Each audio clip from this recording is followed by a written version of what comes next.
to stand up, and there's only 400 of us. 500.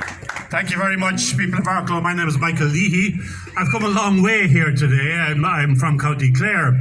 I'm running for the European Parliament elections on behalf of the Irish Freedom Party. And I can assure you why this is an important matter for your community. This is not the only community that is suffering. I was in Roscrea 2 weeks ago. I was in Rosslare the week before that. I was down in County Clare, where they're trying to put in an iPass centre.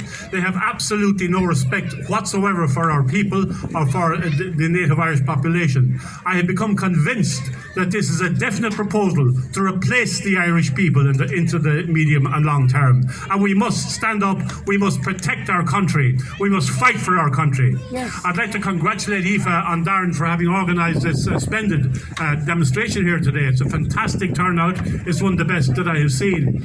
I want to outline some of the policies that I will be pursuing if elected to the European Parliament, and this is the Ireland South constituency. I travelled 3.5 hours this morning. It's quite a big constituency, actually. So I may be back in Arklow again before June. I hope I am. But it's wonderful to be able to see so many people here today. Probably mass inward migration is probably the biggest single issue that this country faces at the moment. It is absolutely wrong that in the middle of a housing crisis, when Arklow people, when Clare people cannot get housing other than the most exorbitant of rents, that Roderick O'Gorman is advertising throughout the world, begging people to come to this country, guaranteeing them their own door in 4 months and securing them with social welfare. Yes. It is absolutely wrong that Ireland, which is furthest away from the Ukrainian conflict, has more Ukrainian immigrants per head of population than any other country with the exception of Poland. But the only thing is that many of those Ukrainian immigrants, or many of those Ukrainian asylum seekers, they tend to look more like Somalians, and they don't speak Ukrainian, or else they tend to go home to get their teeth done, or they go home for Christmas at our expense. This is beyond a joke. It is absolutely wrong that people who come to this country who have no historical connection here are given priority in terms of social welfare, in terms of access to education, in terms of access to medical cards, which Irish people simply can't afford. Yeah. This is wrong and it must be stopped. It makes no sense whatsoever. Other than if you believe that the government is trying to deliberately destabilise this country. It is wrong that we are still attached to the International Asylum Protocol of 1967, which was introduced at a time when there was no such thing as cheap air travel.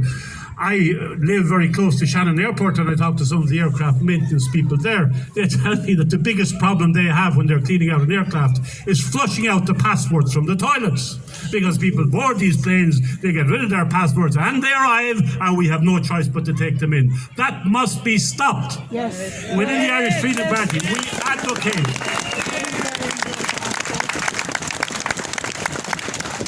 When the government talks about our international obligations, they're playing hard and fast with the truth. We have a right to opt out of the International Asylum Protocol of 1967. We are a sovereign people.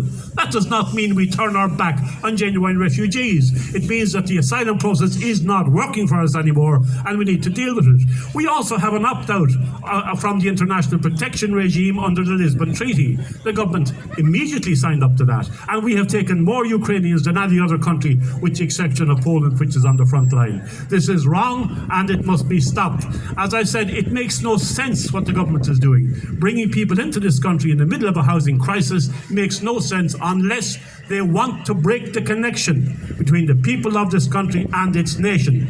Yeah. We now have 20% of the people in this country, 20% who were born outside this country. That is a higher proportion than Britain. It's a higher proportion than any other European country. It is a higher proportion than the United States, where there's an absolute crisis about this matter. It is a higher proportion than the United States had at the peak of its immigration in 1910. So if anybody tells you that this is a minor matter, this is a huge crisis for this country. There is a wind of change sweeping across Europe. I've said before, this is not just an Arklow matter. It's happening all over the country. It's actually happening throughout Europe. You will hear nothing about it on radio television, but there are major demonstrations among farmers and among others in France, in Germany and Holland. They are tired of what is happening and they want to put a stop to it. It is time for us to ride that wave, and that is why I am here to ask for your number one vote.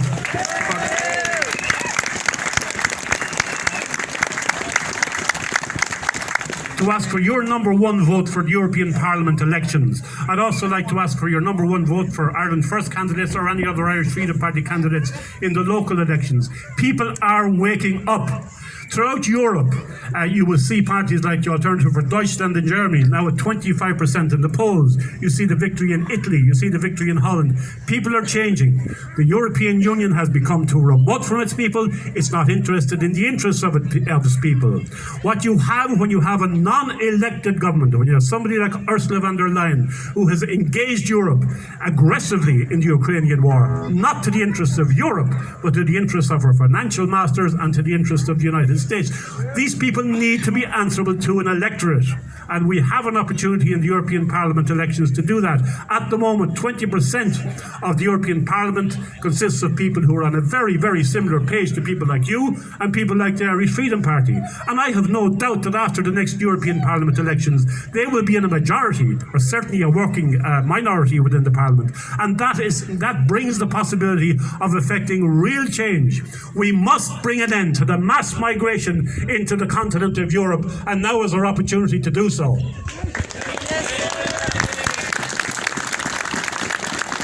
I won't keep you very long more because I know it's specifically about the issue of immigration, but there are two other issues that I want to raise with you. The first is free speech in the hate speech legislation. In a few months' time, if they get that legislation in, anybody who holds up a banner saying "How's the Irish" will be guilty of a hate crime. We have to be really careful what these people are up to. The only people who want to introduce hate speech laws and put people in prison for speaking their minds are people who know they're in the wrong direction. The second thing I want to say, and again it comes from European directives, is the activism of the trans minority in our schools and in our libraries. They represent a threat to our children, and again they must be stopped. If elected to the European Parliament, I can assure you they will be my first priorities. I'm going to the United States for St. Patrick's Day, and I intend speaking to people there about what is happening in Ireland in terms of the hate speech legislation. And I know it has been raised in very senior political circles in the United States, and we must keep that pressure up. Our government is out of touch and they need to be brought to account.